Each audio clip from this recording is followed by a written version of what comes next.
美国想要和中国一样当调停者，但自己见不得光的心思太多，只能东施效颦。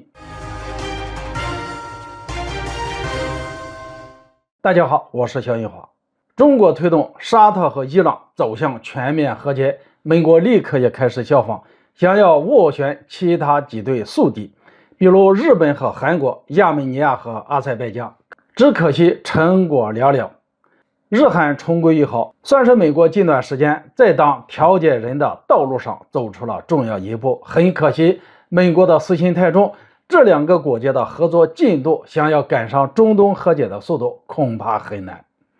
中国在斡旋冲突方式不偏不倚，坦坦荡荡，而美国的态度却不一样，充满了各种各样的见不得光的小心思。举例来说，中国推动沙特和伊朗两国牵手成功，中间经历了漫长的谈判期，而且双方都是有得有失，有来有回的。伊朗控制自己的武装力量，沙特出钱出头，分工明确，安排的明明白白。有一种说法是，谈判的艺术在于要让双方都得满意，在谈判过程中不存在一方绝对压制另一方的情况，谈判中形成的共识也就更容易长长久久地维持下去。沙特和伊朗就是这样。相比之下，美国一手促成的日韩和解，大前提是韩国对日本的全方位单方面的让步。纵观最近几个月日韩和解的进程，无论在历史问题上还是在核污染问题上，尹锡悦政府全面的溃败，只有失，几乎没有得。这种不平等的和解必然招致韩国国内严重反弹。目前尹锡悦的支持率已经持续在1/3的地位徘徊，连韩国的宗教团体都开始上街抗议了。再这样下去，尹锡悦翻车只是时间的问题。韩国内部出现强烈的反弹情绪，美国未必预料不到，但是一来美国并不重视自己小弟的内部问题，只要能够达成自己的战略目标就好；二来对于这种事，美国大概率也是乐见其成的。中国推动沙伊和解是为了帮助中东恢复和平，尽快走上共同发展的道路。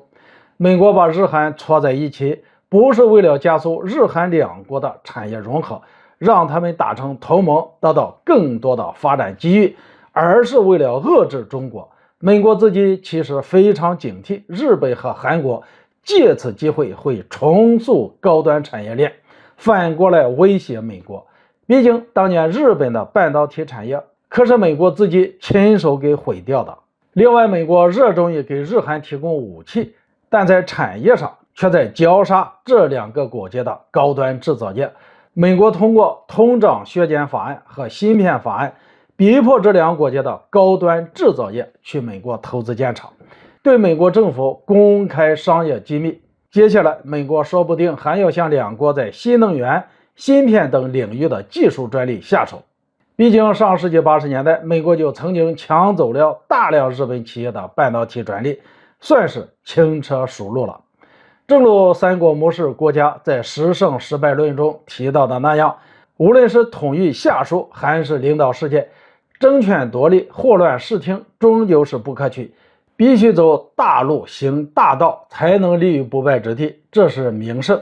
中国当中间人是为了把世界变得更好，而美国当中间人却是在玩地缘政治游戏，是为了搅乱正常的发展秩序，维护自己的霸权。所以美国再怎么想要学中国重塑自己的全球领导力，也只能是东施效颦。